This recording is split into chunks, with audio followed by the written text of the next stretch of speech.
আমরা ফটোশপে একটি ঈদ পোস্টার নিয়েছি। আমরা চাচ্ছি এই পোস্টারটির ব্যাকগ্রাউন্ড ঠিক রেখে আমরা কিছু লেখা যেগুলো আমাদের প্রয়োজন সেগুলো রেখে কিছু লেখা অথবা কিছু ডিজাইন তুলে ফেলে নতুন করে আমাদের মন মতো ডিজাইন করব এবং লেখা লিখে দিব। সহজ কথা, একটা পোস্টারকে মডিফাই করে কিছু জিনিস এদিক সেদিক সরিয়ে আমরা আমাদের মন মতো পোস্টার তৈরি করব। আমরা চাচ্ছি এই লেখাটিকে সরিয়ে দিতে। তো এই লেখা সরানোর জন্য বিভিন্ন পন্থা রয়েছে, কিন্তু এই টেকনিকটা অনেক সুন্দর। তো আমরা প্রথমেই চলে যাব কন্টেন্ট এওয়ারা মুভ টুল। এই টুল দিয়ে আমরা এখান থেকে লেখার চারপাশে সিলেক্ট করে নেব।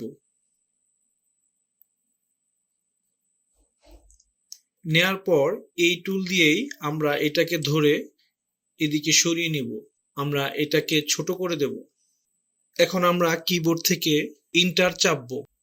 আমরা দেখতে পাচ্ছি খুব সুন্দরভাবে আমাদের এখান থেকে লেখাটি চলে গিয়েছে। এখন আমরা উপরের এই সিলেকশন লেখাটুকুকে কিবোর্ড থেকে কন্ট্রোল ডি চেপে আনসিলেক্ট করব। এই লেখাটুকু এখানে দেখা যাচ্ছে। এই লেখাটুকুকে আমরা মিলিয়ে দেওয়ার জন্য এখান থেকে আমরা স্পট হিলিং ব্রাশ টুলে চলে যাব। আমরা স্পট হিলিং ব্রাশ টুল দিয়ে এখান থেকে এই বরাবর একটু টান দিব।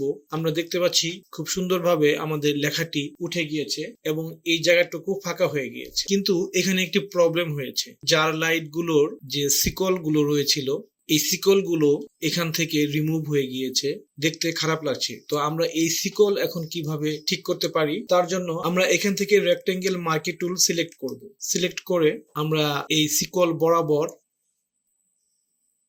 সুন্দর করে ধরে নেব। নেয়ার পর মুভ টুল ক্লিক করব। তারপর কিবোর্ড থেকে অল্টার চেপে আমরা এটাকে নিচে নামিয়ে আনবো, একটি কপি করব।